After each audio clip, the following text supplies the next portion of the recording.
Hi everybody, I'm Skip Elsheimer. Welcome to the AV Geeks Lunchtime streaming show where we watch old 16mm films and try to figure out what's going on. So that is a film that we scanned from the Cornet collection, but it didn't have a soundtrack with it. It was kind of raw materials. And so we're looking for it. We're trying to find the soundtrack because visually, it just, man, 1977... working class America. Yeah, just so much about that just resonates with me, like growing up in that time and all those things.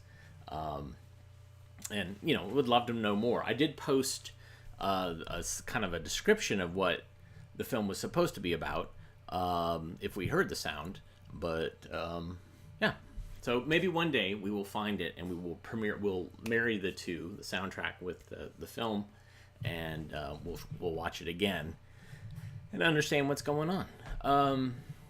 So behind me I have film scanner, and I've got some films set up. The first one is Flipper the Seal. I need to change. I'll start this, then I'll change what the title says. Enjoy.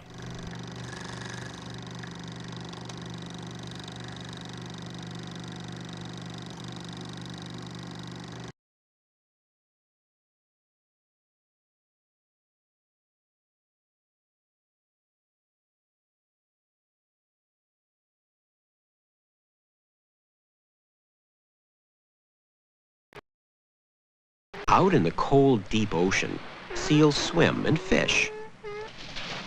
With thick fur that keeps them warm and powerful flippers that make them fast swimmers, they spend most of their time in the water. But in the spring of every year, they come out of the ocean and go on to the land where they have their young. Our story is about one of those baby seals.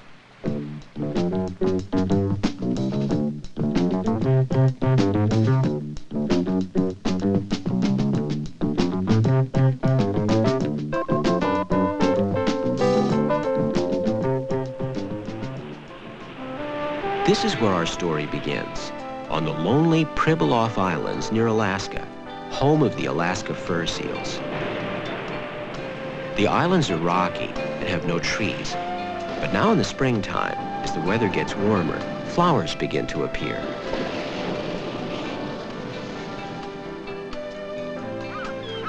Seabirds arrive.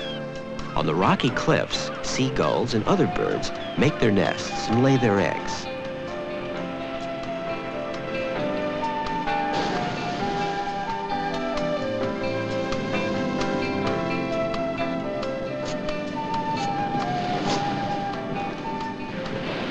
It's the month of May now, and out in the sea, the Alaska fur seals are making their long journey here to the Pribilof Islands.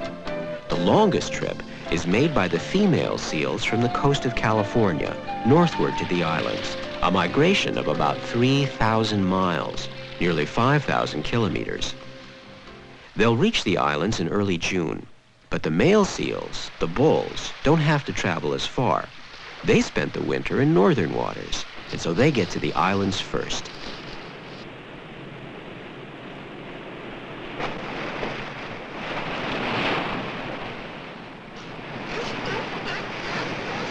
Each bull picks out a spot on the beach and then tries to make sure that no other bull will take it.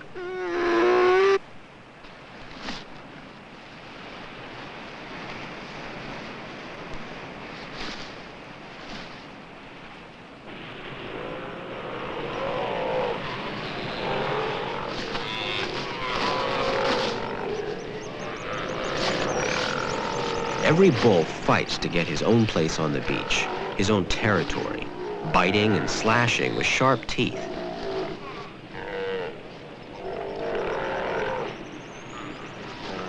Even the winners carry scars.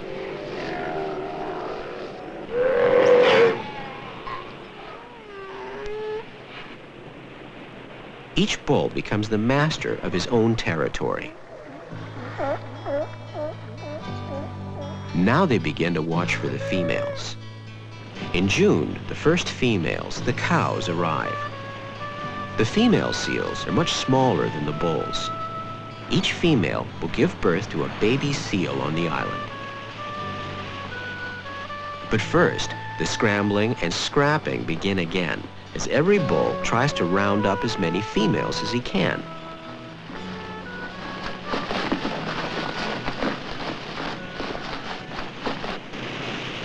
These bulls will be the fathers of the baby seals that are born next year.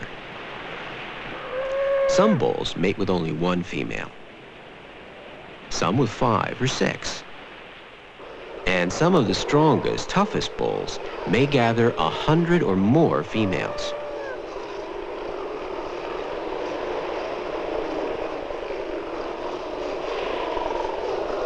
Within a few weeks, every female gives birth to the baby seal she's been carrying for almost a year.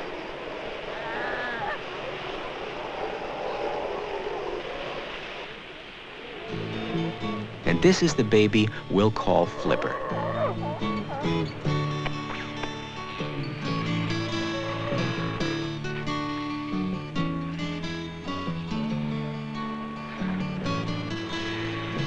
Flipper was born just a few hours ago, so he's still a little wobbly. Thousands and thousands of these baby seals, these pups, are born every year.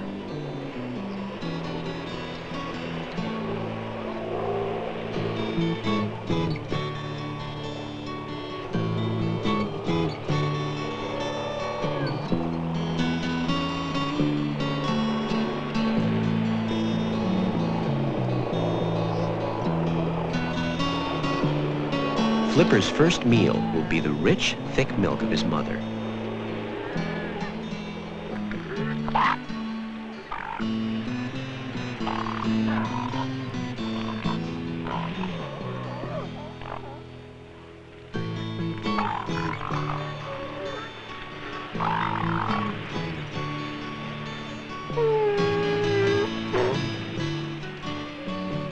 He's learning to use his flippers like the big seals do, for scratching.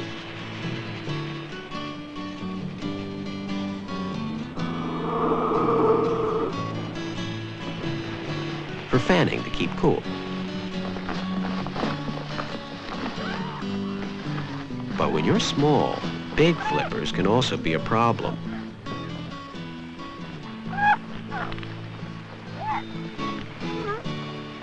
And so can big seals.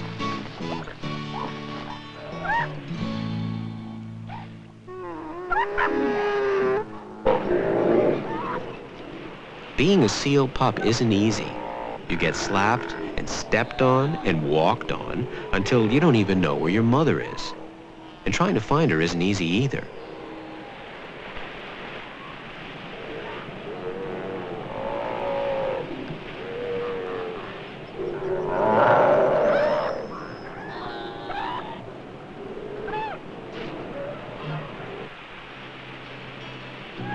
He won't get any help until his mother finds him. And it's good that she finally does, because now he's stuck.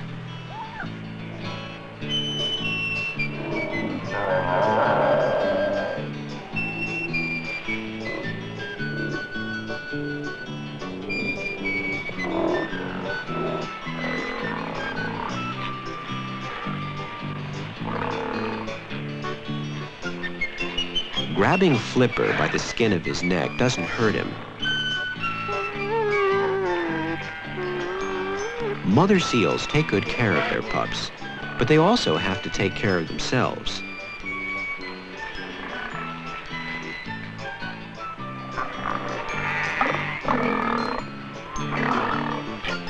Whenever they want to eat, they have to leave their pups to find food. Flipper's mother will swim out many miles catching fish to eat. She'll be gone for several days.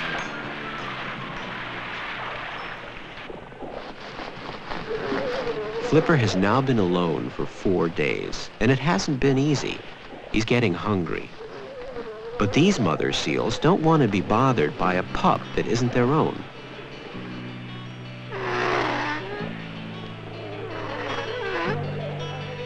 Finally, his mother returns.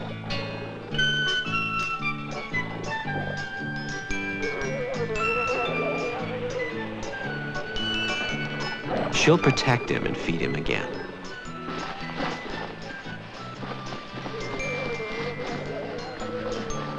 Little by little, he'll learn to take care of himself.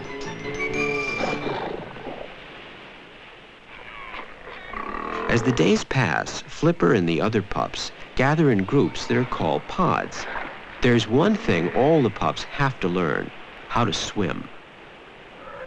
Sometimes a female seal will take her baby swimming whether he wants to go or not.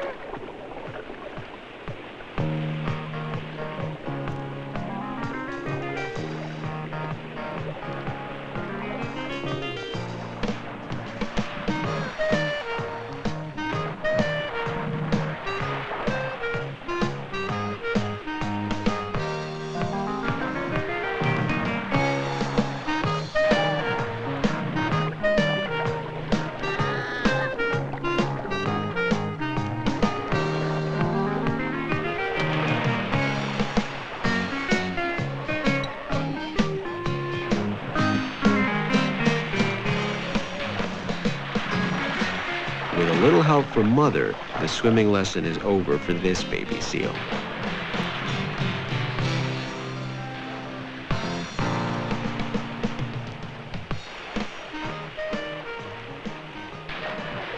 Today, there are almost 2 million Alaska fur seals on the Pribilof Islands. One reason there are so many is that the United States, Canada, Japan, and the Soviet Union have an agreement to protect them. Biologists who work for the United States government check them every year.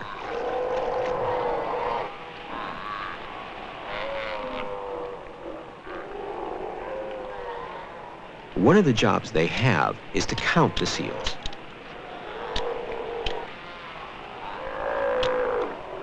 They keep track of the number of full-grown seals and the number of babies, like Flipper.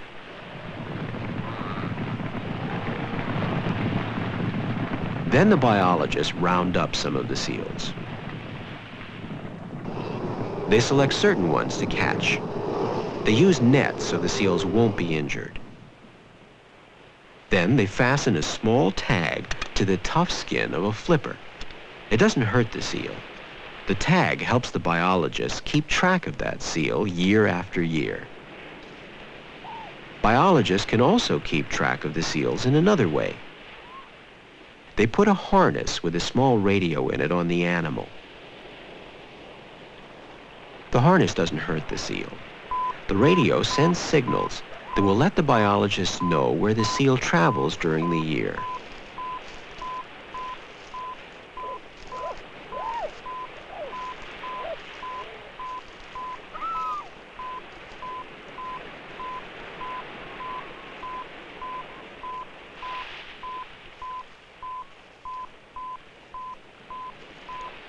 Biologists are learning many things about the seals, about where they travel, and how they live in the ocean and on the land.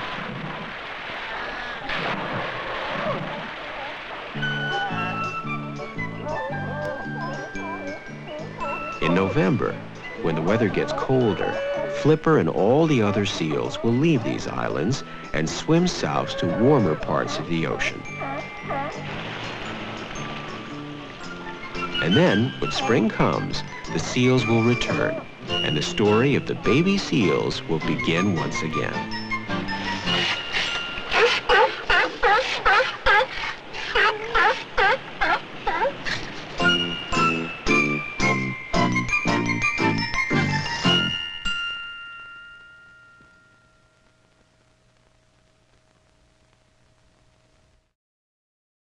So many of you in the comments were commenting about the bullying, the brutality, the frat party-esque aspect of it. Yeah, seals, man. All right, this next film features puppets. You've been warned.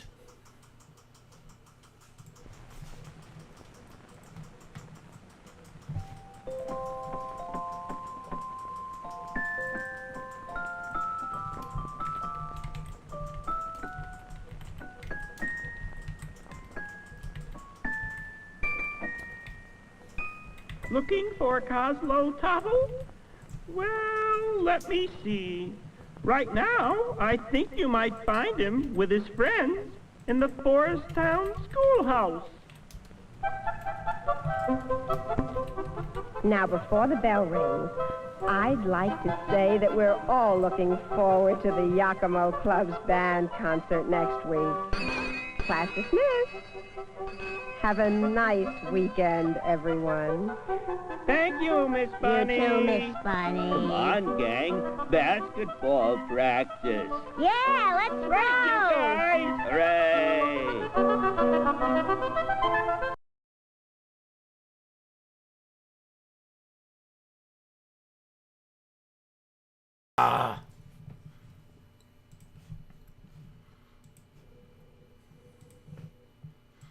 Trying to eat my pizza in peace, and the film built up what we call pottery. It kind of warped and came off. So let's learn about the glory of spring. Enjoy.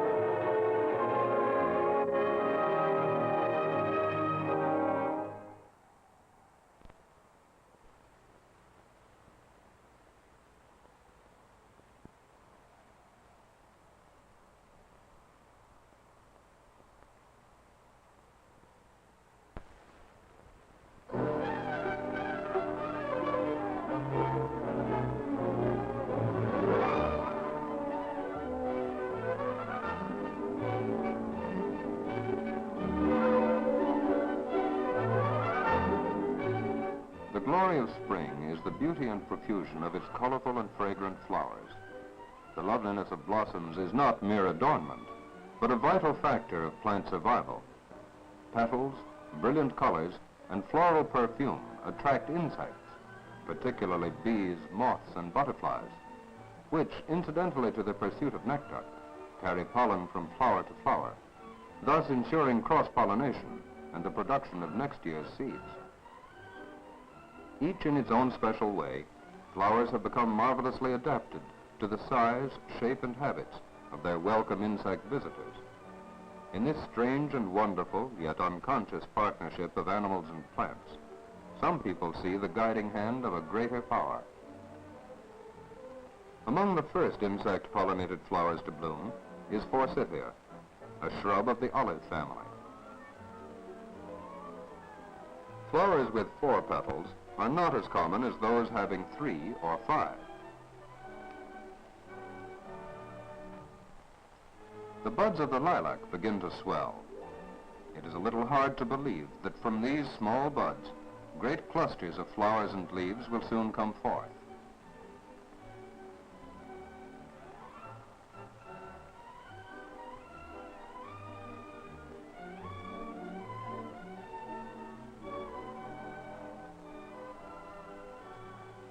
The lilac is so much a part of our American scene that we are prone to forget that it is an immigrant from Eastern Europe.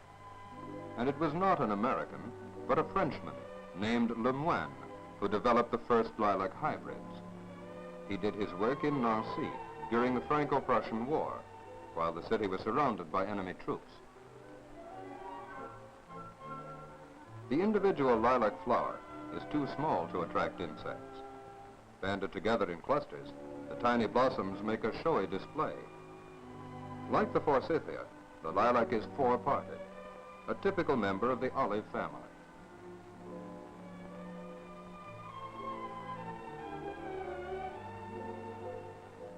The Japanese quince is a member of the great rose family, which not only decorates our homes and gardens, but keeps our fruit bowl full of ruddy-cheeked apples, juicy pears, mouth-watering peaches, and a whole array of smaller fruits, plums, cherries, strawberries, blackberries, and raspberries. For many years, the bridal wreath, another member of the rose family, was a favorite foundation planting, used to cover the lower margins of exterior walls. Here again, the individual flowers aren't large enough to attract insects, but grouped together in communities, They do a good advertising job. This slender bud contains the miniature leaves and flowers of the nannyberry. It opens with a beautiful gesture.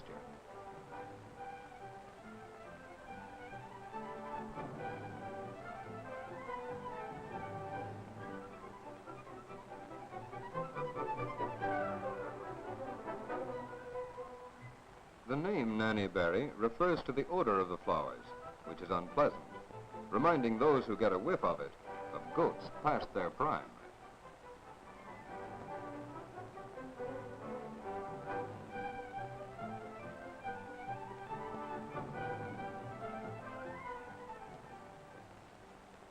And here are the nannyberries themselves.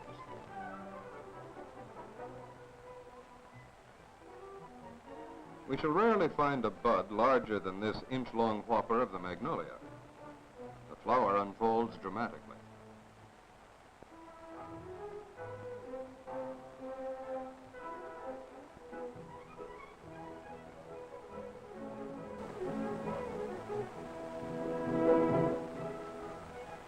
A prettier sight than these sunlit magnolia blooms would be hard to imagine.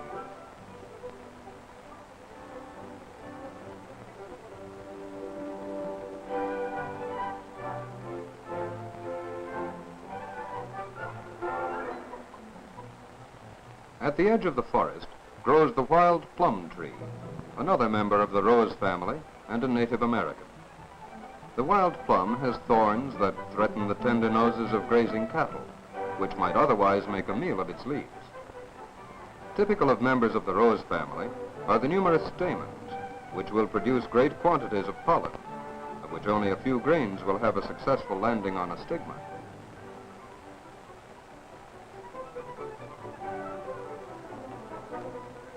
There are many varieties of the crab. Like the wild plum, they grow at the forest margins and are members of the rose family with thorns that discourage greedy cattle. Without the help of the time-lapse camera, we'd never see this pretty ballet, like an animated Chinese screen.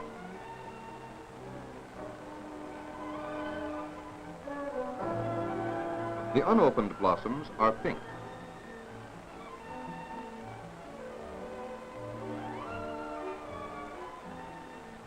Once open, the flowers are white, like those of the wild plum.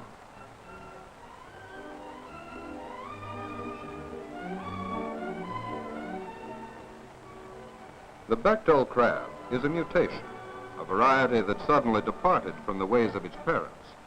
It cannot reproduce itself except vegetatively. The flowering dogwood is another small tree of the forest margin. The brown scales that enclose the flower bud, one pair outside, another pair within, separate, grow, turn white, and array themselves around the center like petals.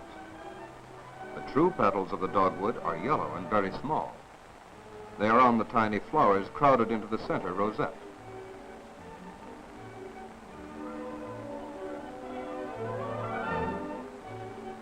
About to unfold before us is the drama of the horse chestnut tree. The flowers and the leaves spend the winter folded and packed in sticky buds like this. The gluey substance is protection against the cold. Bees use this gum to mend their hives. When the blossoms appear, the bees will return to gather pollen and nectar, and unknowingly to carry from flower to flower the grains of pollen adhering to their bodies. Wasps and bumblebees will also visit the flowers on errands of their own, and while so occupied, perform a service indispensable to the production of the nuts from which new trees will grow.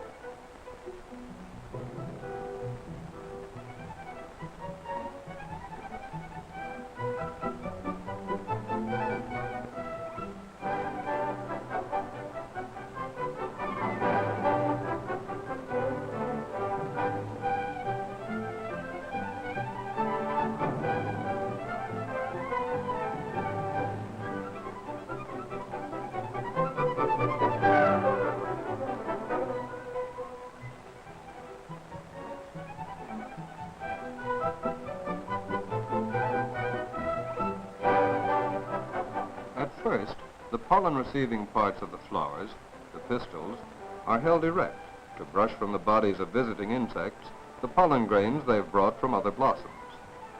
This accomplished, the pistils move out of the way, and the stamens, the parts that produce pollen, thrust themselves in the path of the insects, dusting them with pollen to carry away to other flowers. The movements of pistils and stamens create this pretty dance.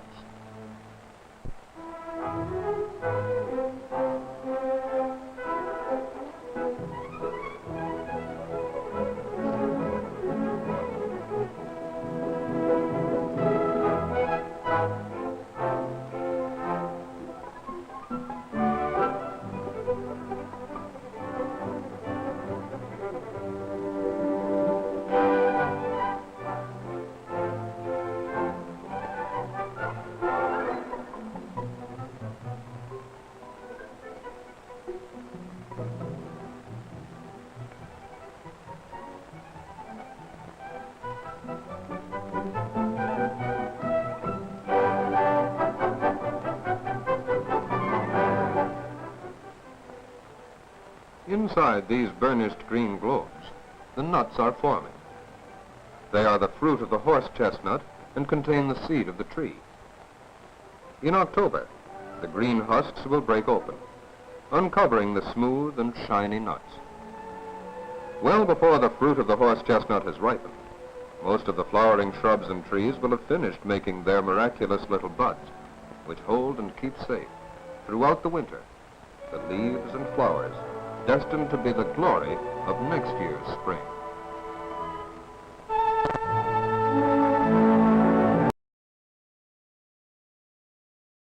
Hit it. Some of you don't like time-lapse photography, so we're going to try the puppets again. We're going to try this one more time, the great Piggybank raid. Let's try it again. Fingers crossed. Enjoy.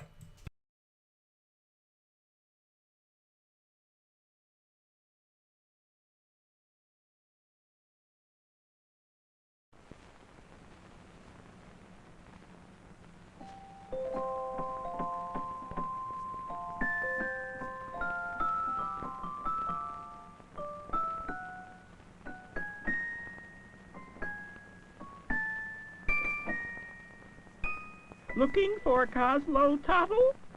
Well, let me see.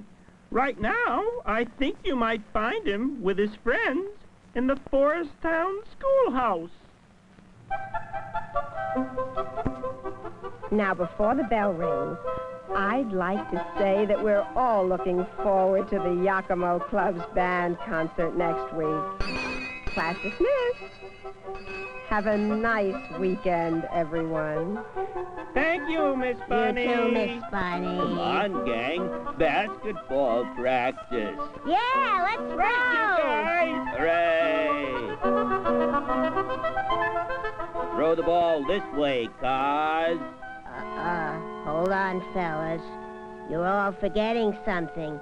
We don't have enough money in our club treasury to buy those red and gold uniforms for our band concert. Are you sure, Oni? He's the treasurer, Butch. He should know. Well, let's postpone basketball practice. Yep, and then we can do all kinds of jobs to make money this weekend. That's a great idea. I know what I'm gonna do. Me too. Well, let's get to work. Bring all the money to the clubhouse tomorrow afternoon. Hooray! See you guys later. See you guys later. Hooray! Aw, nuts.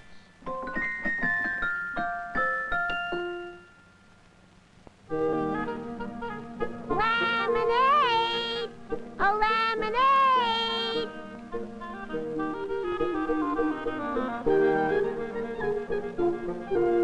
Would you like a straw, Priscilla? Oh, really, Scherzo?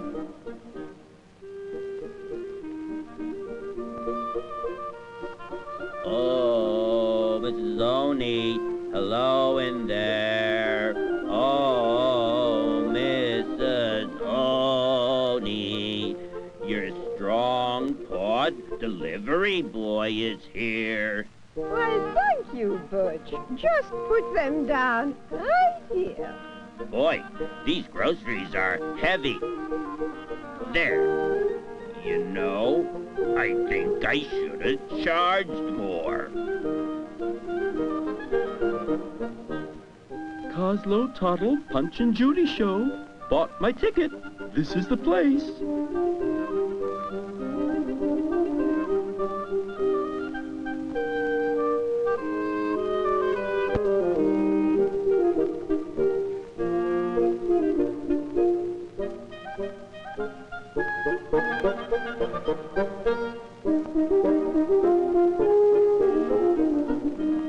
Tennyson, hey, Tennyson, are you home? Oh, I'm always home. Hi, Oni. Is there any gardening that I can do for you this morning? Well, it's been windy lately. You could rake some of these loose leaves off my front lawn. Oh, that's great. That'll be 5 cents, please. Oni will give us the treasurer's report.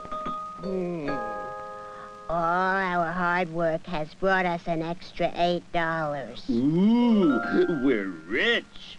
Is that enough, Oni? I'm afraid that we're $2 short. We're not rich. Big business sure makes big problems. I know. Let's all raid our piggy banks. Ooh, great. Super! Yep, and we'll all meet back here in 10 minutes.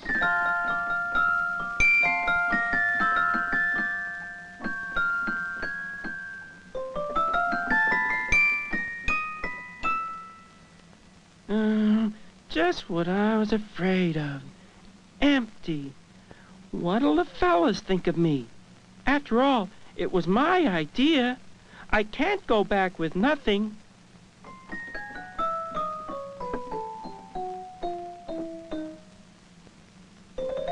Oh boy, I know. I'll borrow some of Taffy's money. She won't care. That's what sisters are for.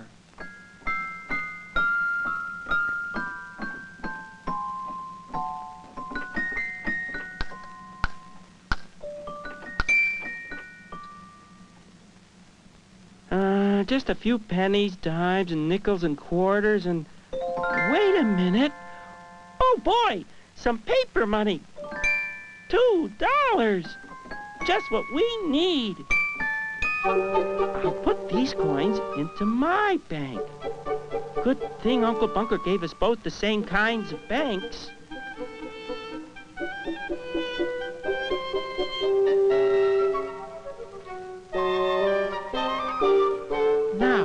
Taffy won't know the difference.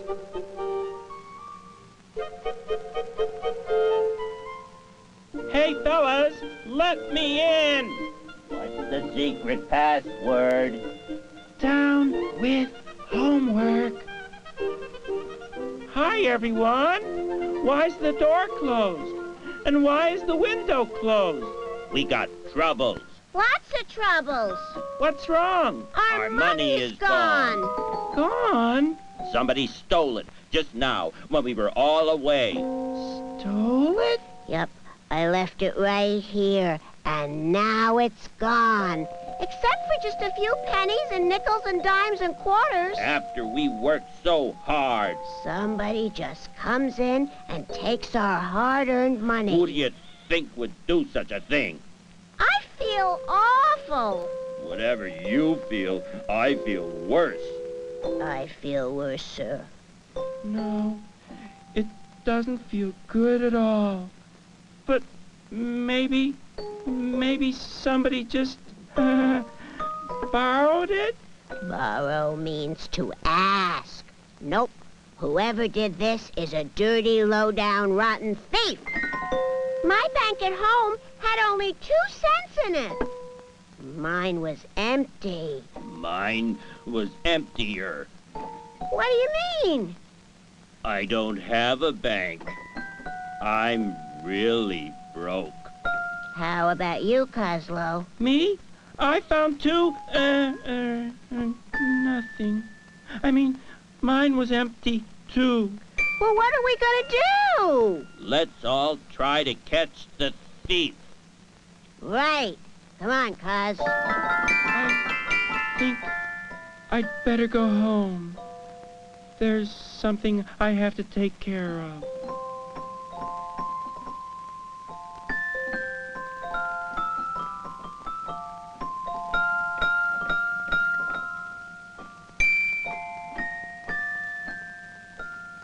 Oh, Coslow, Coslow, are you home? Yoo-hoo, Coslow.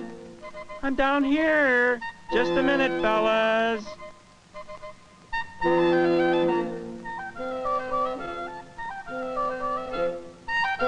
There's another one. Get it, quick.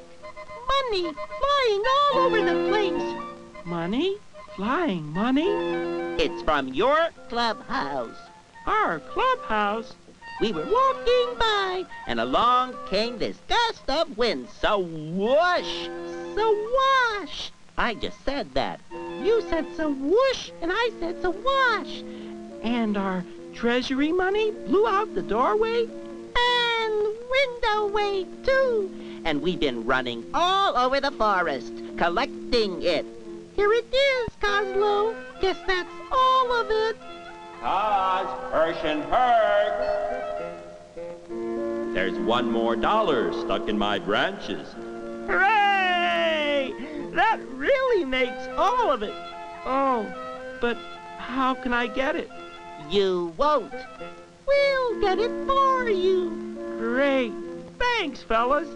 Oh, I have to call up Oni right away. Uh-oh. What's wrong? How will we get it? It'd take a monkey to get that down. Well, what do you think you are, silly? Just climb up there. That's right, Oni. We've got all our money back. Really? That's wonderful. Now we can buy the red and gold uniforms. What do you mean? We still need $2 more. But we have it. See, I made a mistake. I forgot to add the pennies and the nickels to the dimes and the quarters. Hooray! We'll have the uniforms in time for our concert. I feel so much better. Me too. And for more reasons than one. So long! Would you like to buy a cookie, Cos? Our club is selling them. Gee, Taffy, I'd like to, but my piggy bank and I are both broke. Oh, your credit's good, Cos. I trust you. Thanks, Taffy. You know, I trust me too.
Hours of raw outtakes from this series of films featuring these puppets, and so there's just a lot of shots of like a clapboard, and then this puppet appears, and no sound though. Wow. Okay. How much time do we have left? All right. This is part of a project that we did with the Library of Congress, where we scanned some films for them for this amazing book. Where is it? It's right here. that came out many years ago, probably 15 years ago, called The Field Guide to Sponsored Films. This was by Rick Prelinger, but also others. This came out in 2006, so what is that? 16 years ago. Anyways, so that came out, and then at some point we were like, well, how are people going to be able to see these things? So we did work with Library of Congress to put these things on, some of these things online. This film is not from our collection, but it's still pretty great because it has animated tuberculosis germs in it. This is Goodbye, Mr. Germ. Enjoy.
Well, what can I do for you? Put that old book away, Dad. Oh, come on. Are these supposed to be pictures? What's that? That, my dear young man, is a picture of the germ that causes tuberculosis. Tuberculosis? TB to you. Oh, that little thing? From that little thing comes that awful disease? It doesn't look like much to me. No? No. Do you know that that little thing is alive? Blow me down. Quiet, please. And it eats as you do. And it breathes. Oh, if that germ could only talk, what a story it would tell. But germs don't talk. No, but suppose he could. Suppose I could invent in my laboratory a special radio that could hear what he might have to say. Yes. That's an idea, all right.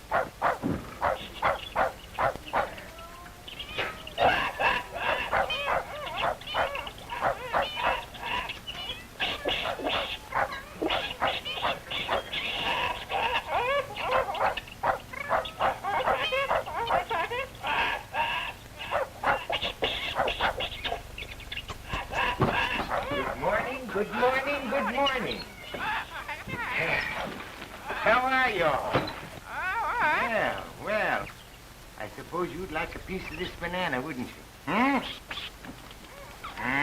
It's good. Come along. Come on. There you are. There you are. That's a boy. Now, where's my Julius? Come on, Julius. Come on. There he is. Well, now, here. Here, have a piece of carrot. Fresh and full of vitamins.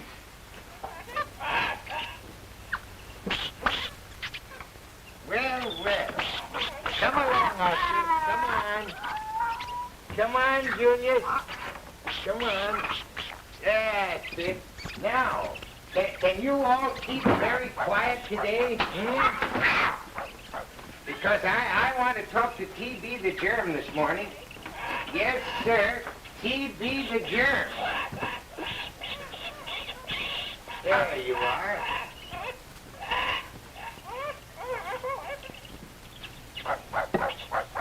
Well, I've hit on it at last. With my new germ radio invention hooked up to my microscope. And I've learned germ language, too.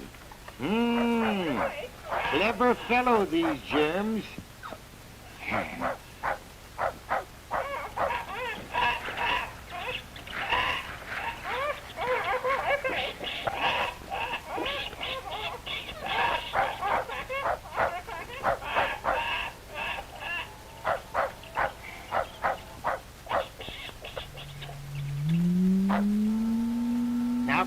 everybody.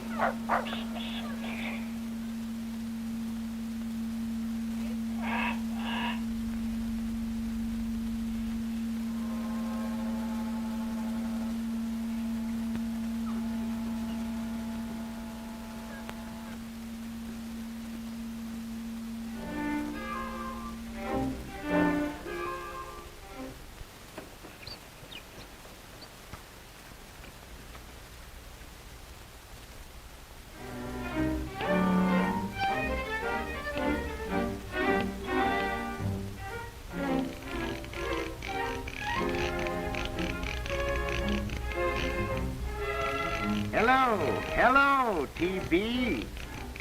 Why, hello there, Professor. Well, there you are. Tell us about yourself. Sure, I love to talk about myself. Exciting, full of adventure. Your incubator up there is a pretty snug place for an old-timer like me, Professor. But I remember, when I was a youngster, I lived in the lung of a nice lady, Aunt Matilda. Yes, of course, old trooper. I remember Aunt Matilda. She never seemed very sick, but she did have a cough.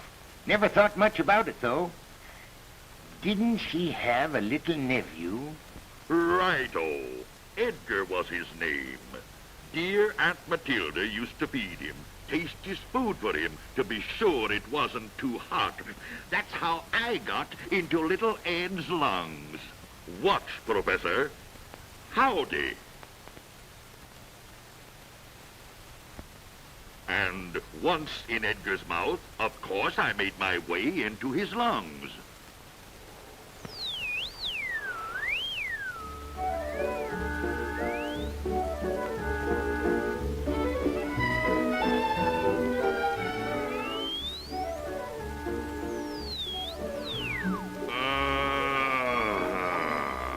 Well, what happened then? Gee, Professor, that was a nice place. Edgar's lung. So warm and pink and cozy. Of course, I was lonesome, sorta. So I got busy. You know, we germs raise big families, and fast, too. All we need is a dark place in the body where soap and water can't get at us. Oh, how soap and water kill us. And Edgar knew nothing about all this? Oh, no. I guess he didn't even feel sick. But soon the cells in Edgar's body got busy and started to build walls around us. Oh, yes. That's how the human body protects itself. The cells of which it is made lock up the germs so they cannot scatter elsewhere in the body. So there we were, all bottled up, jugged like ordinary thieves. Edgar's body won that battle. Oh, me. Uh-huh. That's what we scientists call a tubercle. What? A tubercle. A tubercle in a medical book looks like this. A firm, round capsule. And in the center, the germs. But go on, TB. What happened next? Well, pined and starved. Some of us managed to stay alive for years, I guess. Edgar grew up to be a handsome young man. Had a girl, too. Worked awfully hard to make good. Was careless about his meals. Didn't eat right. Stayed out late at night when he ought to have been in bed. All that put a strain on his body. And one day, something happened. We germs saw our chance to escape. Edgar paid no attention, even though he had a cough and lost weight. We multiplied so fast, Edgar's cells couldn't keep up with us. So we spread and staked out new plots. His girl was the first to take notice. The boy had no appetite, and he had no pep. Tired all the time. Then one day, we germs broke through a pipe, an artery that passed through Lungland, and a great flood of blood poured out. Edgar coughed up some blood. That scared him. At last, he went to a doctor, who sent him to a sanatorium. There he rested. Nothing to do but get his body strong. Sad news for us. Oh, yes. I remember Edgar in the sanatorium. That's where I got you, by the way. That's right, Professor. That sanatorium is a bad place for germs like us. No chance at all. They don't let any of us escape. Every patient has his own paper cup. And you know what? They burn these cups. Sure death for germs. How is it you weren't destroyed, too? Well, the nurse sent some of Edgar's sputum to the laboratory to be examined, and I was in there. So the man in the white coat gave us a new home. A culture, he called it. Experimenting, I guess. He kept us in an incubator where it was warm, and there we grew. Well, I guess that's the story. And it was the man in the white coat who gave this culture to me. Do you know if Edgar got well, Professor? Oh, yes. He recovered completely. He's happily married and has a boy of his own now.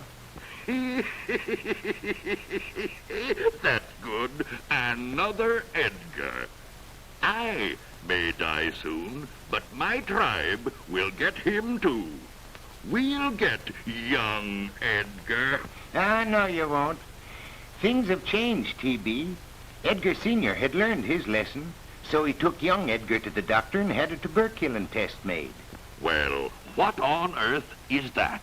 Just a simple skin test. It tells if there are any germs like you present in a person's body. You don't say. Smart, eh? They can't see us hidden away, so they invent this clever test. Well, this test was negative. No germs in young Edgar's body. Suppose it had been positive, Professor. In that case, the doctor would have had an X-ray picture made of his chest, as he did with another of his patients, Mary, a sweet young girl from high school.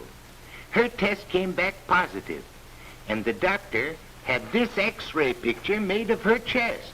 Gee, let me see it too. There you see the ribs. And here is the healthy lung tissue. And there, see that spot? That's a little tubercle, like the one in Edgar Sr.'s lung. It's hard and firm now. No germ will ever get out of that tubercle. And once every year until she's grown up, the doctor will make another X-ray picture. But, Professor, what's to become of all my tribe with that kind of thing going on? Sorry, old-timer, but you're almost through. When all young folks get a tuberculin test, and those who react positively get an X-ray, TB germs are going to die out. This is a fight to the finish, and man is going to win this fight. Goodbye, Mr. Germ. So, that's our finish.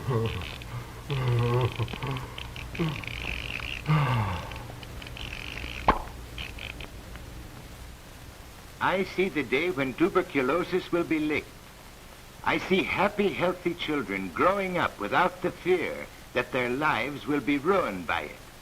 I can see parents happy with grown-up children, parents who in the old days would have died an early death. I can really see this ancient misery disappearing.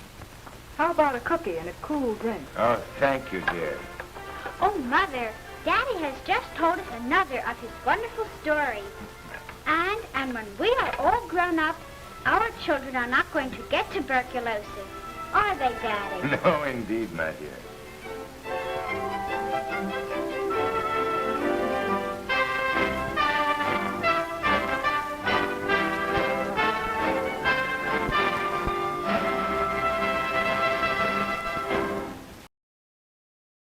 So I would pay to see a feature film featuring that doctor and his lab. that could be a pretty good horror movie, especially a reboot of it nowadays. Going down into the lab where he's got monkeys running around and various animals and just chaos. Maybe see him talking to COVID, the coronavirus. It was really an amazing different time. But thanks for tuning in today. Thank you, Retro Gamer, for the £2 for coffee. One way you can support us is by hitting the super thanks button. That will buy us coffee, splicing tape, little cores, these little guys, not the beer, but those little plastic cores. Lots of other things, banker boxes, etc. But yeah, you can also hit the thumbs up button, the like button. You can watch other films that we've posted on the YouTube channel that have a little bit of annoying advertising on them. But that annoying advertising, the little bit of the soul that it steals from you, translates into pennies for us. So thank you for that. But everybody have a great weekend. It's first weekend in April. It's my wife's birthday, and so we're gonna figure out a way to celebrate. Maybe go to First Friday, see some art tonight. But everybody have a great weekend. Be back on Monday, and yeah, don't forget I heart films, and I'm happy that you do too. We'll see each other next week. Everybody take care.